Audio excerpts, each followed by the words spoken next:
ये x कहलाता है और ये y कहलाता है। पेन की ऊंचाई थोड़ी सी कम कर लें। अब ये एक्स वाई प्लेन में अगर हम कोई रेखा खींचें एट रैंडम अपने मनपसंद हिसाब से, तो ये देखो एक रेखा खींच गई। अब इस रेखा को हम बोल रहे हैं ए और बी। करेक्ट? क्लियर है? आप सब लोगों को दिखाई दे रहा है, सुनाई दे रहा है? Yes sir. हाँ। अब ये ए भी एक रेखा है, तो इसमें आप देखिए कि ये कहीं ना कहीं जाके एक्स अक्ष से मिलती है। ठीक है ना? यहाँ पर हम देख रहे हैं कि इस एक्स अक्ष से इस जगह पर, और इसको हमने नाम दे दिया पी। पी पर जाके वो मिल रही है। तो जहाँ पर मिल रही है वहाँ पर कोई एंगल भी बनाएगी, ये थीटा। ठीक है?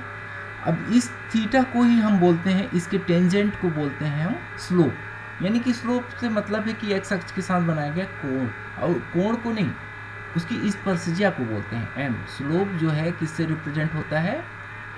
स्लोप को हम m से दिखाते हैं, और m का मतलब होता है टेन थीटा। यानी कि ये थीटा जो कोण है एक्स अक्ष के साथ बनाया गया कोण, और उसका हम टेन लेंगे, त्रिकोणमिति का टेन। करेक्ट? अब इसके बाद यहाँ पर आप लोग जानते हैं, आराम से जानते हैं कि O कहलाता है मूल बिंदु, जहाँ पर दोनों अक्ष एक दूसरे को काटते हैं। कोई आया उसको ज्वाइन कराते हैं। पर से हमारे लिए महत्वपूर्ण है कि इस मूल बिंदु से ये जो दूरी है, ये जो रेखा थी उसने एक्स अक्ष पर कितना टुकड़ा काटा, इसको अंतःखंड बोलते हैं, इंटरसेक्शन। ओ ए क्या चीज है? ओ ए है अंतःखंड। अंतःखंड इंग्लिश में बोलेंगे इंटरसेक्शन। इंटरसेक्शन ये भी महत्वपूर्ण है, और इसको सी अक्षर से दिखाते हैं। सी आई बात समझ में? तो यहाँ सी और थीटा, ये दो चीज़ें जो हैं, ये हमारी जो रेखा है उसको पूरी तरीके से रिप्रेजेंट करती हैं। यानी कि कोई रेखा यूनिकली अगर हम कहें तो वह सी और थीटा से आइडेंटिफाई हो सकती है। कहने का मतलब हर व्यक्ति की एक पहचान होती है ना, एक नाम होता है और एक सरनेम होता है। नाम वो खुद अपने लिए रखता है, और सरनेम से मतलब वो खानदान को लेके चलता है। तो उसी प्रकार से ये जो रेखा है ए बी, यूनिकली हम बता दें कि वो एक्स अक्ष से कितनी दूर पे काट रहा है, कितनी दूरी काट रहा है, और किस कोण पर है। तो इस तरीके से इस रेखा की पहचान हो जाती है। तो इसीलिए इन दो चीज़ों से एम और ये अंतःखंड सी से पूरा रेखा रिप्रेजेंट होता है, और उसका जो इक्वेशन है y = हो जाता है mx + c। अब थोड़ा सा हम c पे और डिस्कस करते हैं। c कैसे थीटा को रिप्रेजेंट करता है? तो कहने का मतलब देखो, अगर एक सीधी रेखा खींची है तो उसका झुकाव शुरू से आखिरी तक एक ही रहता है, अगर कहीं से टेढ़ी मेढ़ी नहीं है तो हम किसी भी दो बिंदु पर दो बिंदु चुने और वहाँ से हम उसकी ढाल को नाप सकते हैं। तो इसलिए हम जैसे सपोज यहाँ पर दो बिंदु चुन लिए, और इस बिंदु को हम मान लेते हैं कि P1, और यहाँ बोल देते हैं P2। तो यहाँ दो बिंदु हमने चुना, और यहाँ से एक ट्रायंगल बनाया।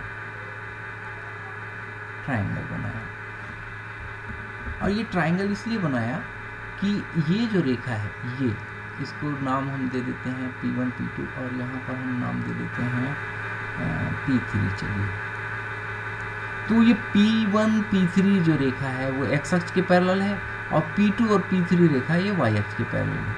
यानी कि हम दो लंबवत रेखाओं की मदद से वो दोनों बिंदुओं का लोकेशन ढूंढ रहे हैं। अब यहाँ पर एक ट्रायंगल बन गया P1 P2 P3। ठीक है? तो ये जो एंगल होगा वही तो ये भी होगा, क्योंकि दोनों ही संगत कोण है। इसलिए अब हम ये जानते हैं कि एक रेखा शुरू से आखिरी तक सेम झुकाव रखती है, तो इसलिए यहाँ का जो झुकाव है वो वही है जो एक्स अक्ष का झुकाव है। तो झुकाव जानने के लिए यहाँ पर टेन बराबर आप जानते हैं, टेन बराबर क्या होता है यहाँ पर हम लेंगे। तो कौन बताएगा टेन किस प्रकार से परिभाषित है?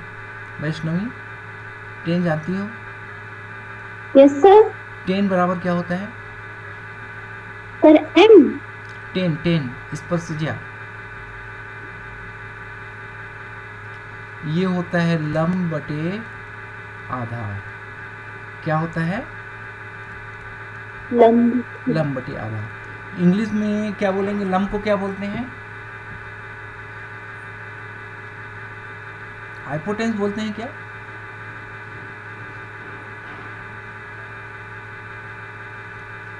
और आधार को बेस बोलते हैं। तो यहाँ पर आप लोग ये देख लीजिए कि ये जो ट्रायंगल है, यहाँ पर ये लंब जो होगा वो क्या होगा? P2 P3। क्या होगा? P2 P3। और आधार क्या होगा? P1 P3। इस प्रकार से ये 1 2 से आप लोगों का थोड़ा सा दिमाग घूम रहा होगा। P1 P3 ये असल में बिंदुओं को मैंने 1 2 के रूप में बता दिया है। अगर यहाँ हम X Y Z P Q R S L M N कुछ रखे होते तो आप थोड़ा ज़्यादा कंफर्टेबल होते, बट डोंट माइंड। अब यहाँ P1 का निर्देशांक हम थोड़ी देर के लिए मान लें x1 y1, P2 का निर्देशांक हम मान लें x2 y2। ठीक है, P1 और P2 का। तो P3 का निर्देशांक क्या होगा? बहुत आसानी से जान सकते हैं हम कि जो कोई रेखा होती है एक्स अक्ष के पैरेलल, तो एक्स अक्ष के पैरेलल जो होती है उसमें y निर्देशांक नहीं बदलता, यानी कि यहाँ y1 ही रहेगा। और इसी पर सर अब क्लियर आ रही। हाँ चलो ठीक, वो नेटवर्क ख़राब था, अभी जियो का नेटवर्क ख़राब था तो एयरटेल से हुआ है। हाँ, तो m equal to tan theta हो गया, करेक्ट। अब टेन थीटा क्या चीज़ है, हम कैसे कैलकुलेट करेंगे? तो टेन थीटा वास्तव में ये जो रेखा ए बी हमने लिया था वो यहाँ पर एक्स अक्ष के साथ कितना कोण बना रहा है वो, तो इसको कैलकुलेट करने के लिए हम क्या करें कि ए बी पर कोई सी भी दो बिंदु हम ले लेते हैं। सपोज एक बिंदु ये और सपोज एक बिंदु ये, है ना, ये। अब इन जगहों के नाम हमको कुछ नए रख देने चाहिए। हम यहाँ रख देते हैं मान लो P, और यहाँ हम रख देते हैं Q। और फिर उसके बाद क्या करना है हमको, यहाँ पर एक ट्रायंगल बनाते हैं जो आएगा ऐसे। तो उसके लिए ये ट्रायंगल हमने बना लिया, ये दिख रहा है आप लोगों को। और सपोज ये ट्रायंगल बनाया तो यहाँ पर ये R हो गया, PQR एक ट्रायंगल बन गया। अब हम थ्योरेटिकली जानते हैं, we know very well that this angle theta will be equal to this angle theta. ये क्योंकि ये वही रेखा है जो यहाँ से वहाँ तक गई है, और यहाँ पर PR जो हमने लिया है वो एक्स अक्ष के पैरेलल है। तो एक्स अक्ष के पैरेलल होने के कारण यहाँ का थीटा और यहाँ का थीटा जो है दोनों ही थीटा कोण इक्वल होंगे। अब इस थीटा का कैलकुलेशन हम कैसे करें? तो इस थीटा के कैलकुलेशन के लिए हमको इनके कोऑर्डिनेट की कल्पना करनी पड़ेगी। P का कोऑर्डिनेट हम थोड़ी देर के लिए मान लेते हैं x1 y1, है ना। Q का कोऑर्डिनेट हम थोड़ी देर के लिए मान लेते हैं x2 और y2। ये x2 y2 मान लिए। तो यहाँ R का कोऑर्डिनेट क्या होगा? R का कोऑर्डिनेट ये इस रेखा की हिसाब से हिसाब लगा लो कि ये जो रेखा PR है वो x अक्ष के पैरेलल है। तो x अक्ष के पैरेलल किसी भी लाइन पर y निर्देशांक सेम रहता है, तो इस R का भी y निर्देशांक होगा y1। और इसी प्रकार यहाँ x निर्देशांक के लिए देखें QR रेखा जो है y अक्ष के पैरेलल है, तो जो रेखा y अक्ष के पैरेलल रहती है उसका x निर्देशांक सेम रहता है। तो Q का x2 है तो यहाँ पर भी ये x2 हो जाएगा। इस प्रकार से R का निर्देशांक हमको x2 y1 मिल गया। अब टेन थीटा बराबर आप जानते हैं कि लंब बटे आधार होता है, तो टेन थीटा इस ट्रायंगल PQR में क्या होगा? टेन थीटा होगा QR अपान लंब बटे आधार यानी कि PR। अब QR की वैल्यू क्या होगी? Q से R तक की दूरी क्या होगी? x2 से लेकर x2 y2, यहाँ y2 है, यहाँ y1, तो ये दूरी हो गई y2 माइनस y1, ठीक है।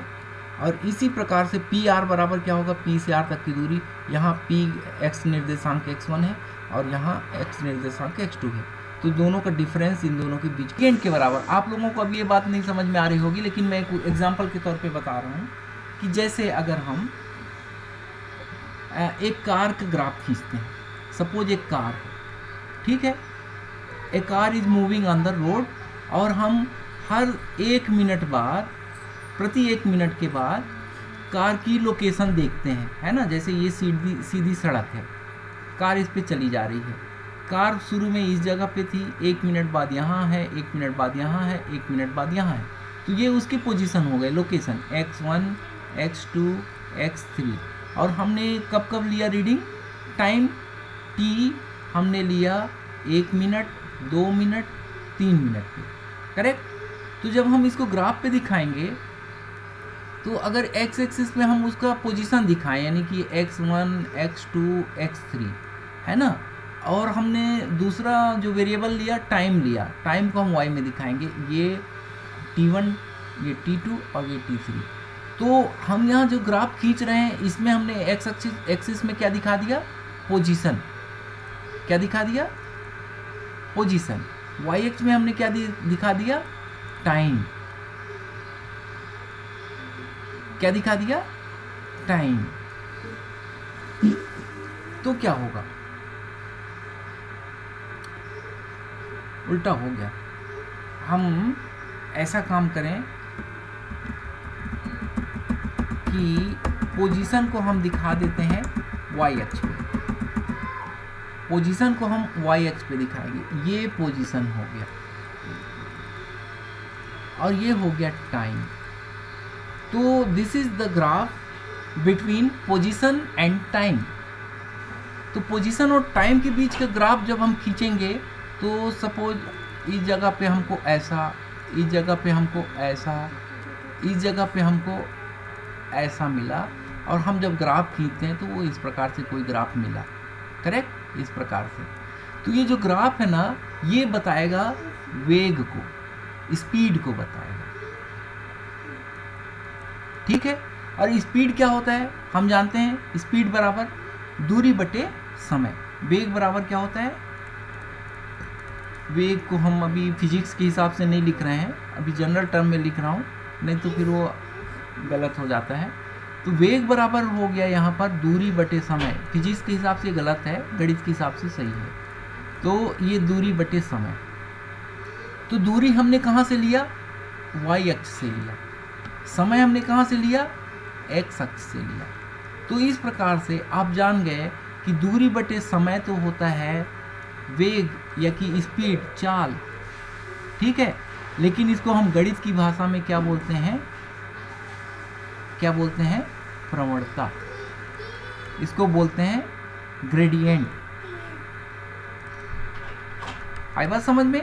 तो यहाँ पर जो ग्राफ हमने रिप्रेजेंट किया between the position and time, that is equal to gradient, और वही ग्रेडियंट स्पीड कहला रही है। तो कहने का मतलब स्पीड एक प्रकार का ग्रेडियंट होता है। क्या होता है, स्पीड एक प्रकार का ग्रेडियंट। यानी कि ग्राफ देखो हमारी मर्जी, हम कभी किसी किसी चीज़ का खींचते रह सकते हैं, हमारे सामने जैसी सिचुएशन आएगी। कभी हम कीमत, प्राइस का ग्राफ खींच सकते हैं, वस्तु की संख्या यानी कि number of items and price of the items, उनके बीच का हम ग्राफ खींच सकते हैं, कई भी चीज़ों की ग्राफ खींच सकते हैं। तो हमेशा ग्राफ का जो ग्रेडियंट होता है वो हमको एक इम्पॉर्टेंट इन्फॉर्मेशन देता है। तो जब हम पोजीशन और टाइम का ग्राफ खींचते हैं तो वो इम्पॉर्टेंट जो इन्फॉर्मेशन है वो स्पीड होती है। आई बात समझ में। जब आप साइंस पढ़ते हैं तो साइंस में आप देखे होंगे कभी आप स्पीड और टाइम के बीच का ग्राफ खींच सकते हैं। स्पीड और टाइम के बीच का जब ग्राफ होगा तो वो एक्सेलरेशन यानी कि त्वरण कहलाता है। यानी कि ग्राफ जो है हमको बहुत सारे इम्पॉर्टेंट चीज़ों को बताता है। आई बात समझ में, ठीक है ना। तो ग्रेडियंट से मतलब समझ में आ गया, क्यों भाई? Can you understand now what is the gradient? Anupama cut गई क्या लाइन में? आवाज नहीं सुनाई दे रही? अरे क्यों सपना? Yes sir. सुनाई दे रही मेरी? Yes sir. हाँ, तो ग्रेडियंट समझ में आ गया ना? Yes sir. ग्रेडियंट में क्या समझ में आया? कि एक ग्राफ का जो ढलान है ना वो क्या कहलाता है, ग्रेडियंट कहलाता है, ठीक है। Yes, sir. और Yes. ढलान से अब जैसे दूरी, पोजीशन यानी कि स्थिति और समय के बीच का जो ग्राफ है उसका ढलान ही उसका स्पीड होता है। अब एक चीज़ और आप लोग समझ लीजिए कि जैसे मैंने यहाँ पर ग्राफ खींचा है एक, है ना, यहाँ पर मैं दूसरा ग्राफ खींच दूँ, ये दिख रहा है, ये ब्लू कलर का एक लाइन गया और एक रेड कलर का दिख रहा है आप लोगों को सपना। Yes, sir. अब ये ब्लू कलर का जो लाइन है और रेड कलर की जो लाइन है, इन दोनों के ढाल के बारे में क्या आपको समझ में आ रहा है? ब्लू कलर की ढाल ज़्यादा है कि रेड कलर की ढाल ज़्यादा है? सर ढाल यानी दूरी। ढाल यानी कि ढलान। जैसे आप किसी पहाड़ में चढ़ते हैं तो ढलान होता है ना, वो ऊपर से उतरते समय, उसको बोलते हाँ हैं। हाँ, yes, sir. ढलान नहीं जानते यार तुम लोग? ढलान मतलब एक पहाड़ी की जो ढलान होती है उससे है हमारा मतलब। आई बात समझ में? जैसे Yes, sir. एक समतल सतह है, उसमें हमको ज़्यादा मेहनत नहीं लगती, गाड़ी सीधी सीधी चलती है। अगर जैसे पहाड़ी इलाके में हम जाते हैं तो वो ऊपर की ओर चढ़ते जाना पड़ता है, तो गाड़ी के इंजन को ज़्यादा ताकत लगती है। साइकिल से जा रहे हो तो ज़ोर से पैडल मारना पड़ता है। इसको हम ढलान और उतार और चढ़ाव बोलते हैं। तो यहाँ ढलान का मतलब है वही चीज़ है ना, ऊपर से नीचे आ रहे हैं तो हम ढाल कहेंगे, नीचे से ऊपर जा रहे हैं तो चढ़ाव कहेंगे। ढलान और चढ़ाव वो दोनों ही मतलब समतल सतह के साथ किस प्रकार से हम कौन से रास्ते से जा रहे हैं इसकी माप होती है। आई बात समझ में? तो ये जो ब्लू लाइन है और ये रेड लाइन है, इनमें ज़्यादा ढाल किस में दिख रहा है? ब्लू वाले में सर। ब्लू वाले में ज़्यादा ढाल दिख रहा है। आई बात समझ में? ढाल ज़्यादा सीधी सी बात है। अगर यहाँ एक तो बॉल रखेंगे ना तो किस में तेज़ी से नीचे आएगा? ब्लू में आएगा। अगर ब्लू लाइन में हम एक तो बॉल रख दें और एक रेड लाइन में बॉल रख दें तो किस में तेज़ी से नीचे आएगा? ब्लू वाले में। ब्लू वाले में। तो है ना, तो अगर हमको दो कार ए और बी लिए हम, ये ए कार है और ये मान लो बी कार है, अगर इनका हमको ऐसे ग्राफ दिख रहा है तो बताओ कौन सी कार ज़्यादा तेज चल रही है? सर ए वाली। ए वाली ज़्यादा चलेगी क्योंकि उसकी ढाल ज़्यादा है। आई बात समझ में? Yes sir. तो इस प्रकार से देखो यस सर। क्या होता है कि जो गणित हम पढ़ते हैं ना, गणित का जो असली यूज है फिजिक्स में और साइंस में होता है ना। हमने यहाँ पर गणित में उसको ढाल के रूप में पढ़ लिया, जब हम विज्ञान में जाएंगे तो इसी को हम क्या कहेंगे? स्पीड कहेंगे। यानी कि ढाल, ग्राफ का ढाल ही उसकी स्पीड हो जाती है ना। और ग्राफ हम कई चीज़ों के बीच में खींच सकते हैं, तो उस हिसाब से उसके ढाल का नाम बदलते जाता है ना। समझ लो कि ये ग्राफ जो है एक प्रकार से ईंट है और सीमेंट रेत है। अब उससे कभी बिल्डिंग बन जाती है, कभी चर्च, कभी मंदिर बन सकते हैं, है ना। तो उसी तरीके से ये जो ढाल, गणित का ढाल है, फिजिक्स में कभी इसका नाम स्पीड होगा, कभी इसका नाम एक्सेलरेशन होगा, कभी कुछ समय के हिसाब से बदलते जाएगा। लेकिन कैलकुलेशन हमको इस सिस्टम के हिसाब से करना है टेन थीटा, कि वो कोण कितना बना रहे हैं। क्लियर है? क्यों भाई? Yes sir. अब इस यस सर। हाँ, अब देखो ये हम आ जाते हैं सवालों पे। ये ग्रेडियंट आपको बता दिया गया है ना। अब एक आध सवाल हम देख लेते हैं। जैसे एक एग्जाम्पल है, ठीक है, एग्जाम्पल आपके सामने है, लिखा है a line passes through a point 57 and it's slope is 2/3। ठीक है, the x coordinate of the point on this line whose y coordinate is 13. ठीक है, find the x coordinate। हमको x coordinate फाइंड आउट करना है, और इसके लिए चलो उस सवाल को देख लेते हैं, बना के देख लेते हैं भाई। सवाल तुम लोग पढ़ो, किताब खोल लियो ना। एग्जाम्पल 8वां कोई पढ़ के सुनाएगा? कोई सुनाएगा? Yes sir. Sir example number 8 को पढ़ना है। हाँ, एग्जाम्पल नंबर 8 को पढ़ना है, धीरे धीरे पढ़ना, ठीक है। चलो शुरू करो। A line passes हाँ, suppose this is the line which are you telling about. A line passes, okay, next. Throw a point हाँ, through a point. 5 7. Suppose this is the point which you are talking about, 0.57, okay. हमने Yes, जो sir. आप सवाल पढ़ रही हैं मैं उसका एक चित्र बना रहा हूँ, है ना. We have a line A B which passes through point P which coordinates are 5 7, okay. Yes, sir. Next what is saying it. And its slope is 2/3. Its slope is 2/3. Slope m is equal to 2/3. Okay. Now next. Find the x coordinate. तरह आगे पढ़िए. हाँ. Find the x coordinate of that point on this line whose y coordinate is 13. Okay. हमको एक दूसरे बिंदु के x coordinate को फाइंड आउट करना है. We have to find out x coordinate. Suppose that point is q. हम इसको q से रिप्रेजेंट कर दे रहे हैं. उसी लाइन पे एक बिंदु हमने लिया q और कह रहा है कि उसका x कोऑर्डिनेट हमको पता नहीं है, उसको बताओ. और जिसका y कोऑर्डिनेट कितना है, 13. y coordinate is 13. ओके. मैंने इस ग्राफ में उस पूरी चीज को लिख दिया. आपने जो सवाल पढ़ा वो यहाँ पर छप गया. करेक्ट. Yes. एक बार सवाल Yes, पढ़ sir. लो. Yes, sir. हाँ. A line passes through a point 5 7 and its slope is 2/3. Find the x coordinate of that point on this line whose y coordinate is 13. Okay. अब everything is shown in the figure. We have a line AB. Okay. The line goes through a point 5 7 and the slope of that line is given m is equal to 2/3 and we have to find out the x coordinate, the point of the point which y coordinate is 13. Okay. Clear है.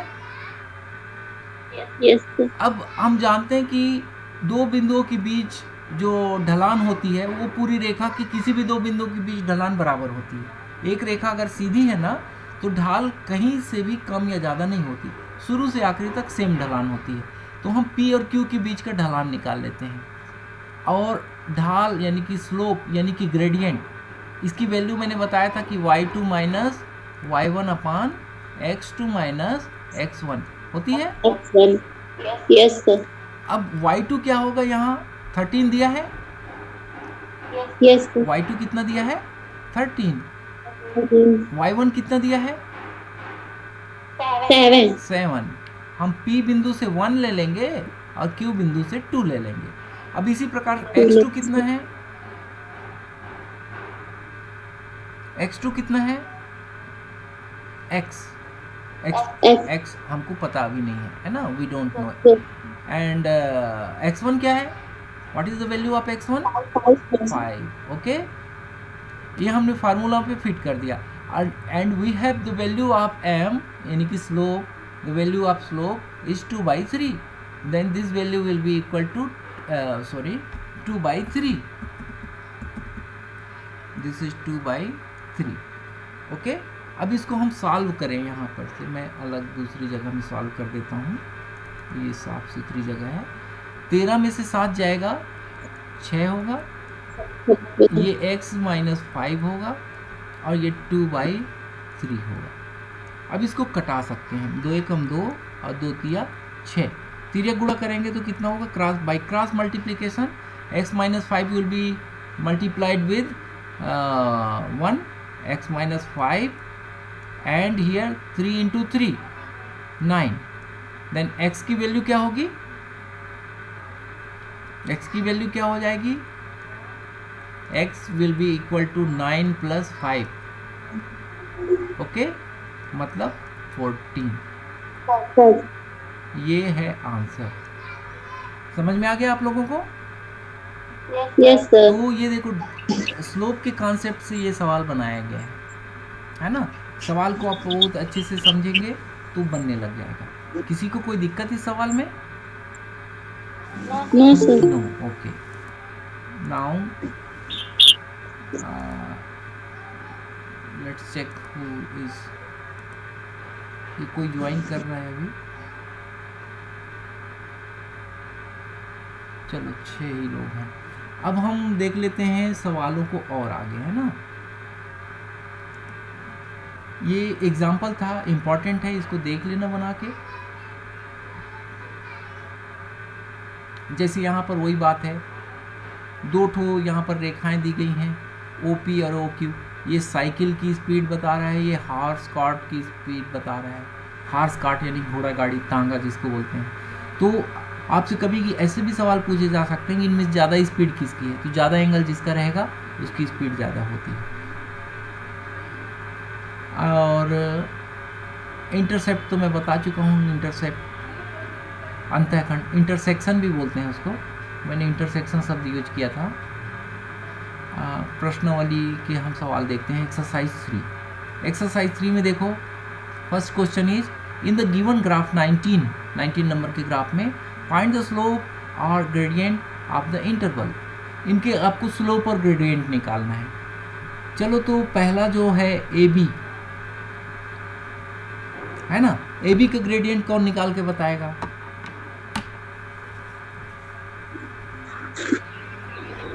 सपना बताओ तो जल्दी से, AB का gradient क्या आएगा?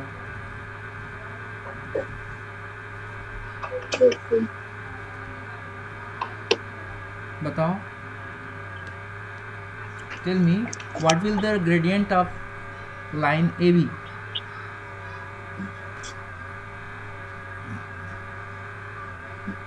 कोई बता सकता है? पलक? और इसमें फॉर्मूला लगा के बनाना है, जो y2 minus y1। Yes you have to use formula y2 minus y1 upon x2 minus x1। There is very small figure, इसीलिए मैं इसको पूछ रहा हूँ कि इसको तो मौखिक ओरली हम कैलकुलेट करें, है ना। चलो तो करो। सर फिर वहाँ पे y2 की वैल्यू और फिर ये x2 की वैल्यू रखेंगे तो फिर उसका वो AB आ जाएगा। हाँ आ जाएगा, AP का ढाल आ जाएगा। y2 की वैल्यू कितनी है? सर हम बताएं? हाँ। सर 7। ओके बिल्कुल। बाद वाले को हम 2 बोलते हैं, पहले वाले को 1 बोलते हैं ना। A और B में B वाले को 2 बोलना, A वाले को 1 बोलना, है ना। तो y2 है 7 and y1 is 5। 7 minus 5 is equal to 2 and x2 minus x1 की वैल्यू क्या होगी? सर x2 की 3 होगी। हाँ। और x1 की 1 होगी, तो फिर -2 आ जाएगा। फिर उसके बाद दोनों को काटेंगे, 2 और 2 कट जाएंगे, तो फिर उसका आंसर 1 आ जाएगा। तो then the gradient or slope will be equal to 1। The slope of the interval AB, interval यानी कि हम इंटरवल इसको कह रहे हैं कि ये लाइन है बहुत लंबी, लेकिन हम उसके छोटे टुकड़े AB की बात कर रहे हैं, तो वो लाइन इंटरवल है, वो है ना, एक रेखा का खंड है। तो ग्रेडियंट इसका निकल आया, स्लोप और ग्रेडियंट इज 1। ओके 1 है ना। यस। अब पलक है, तो पलक ये बताए कि ये जो AB है वो x अक्ष के साथ कितना कोण बनाएगी? The interval AB, what is the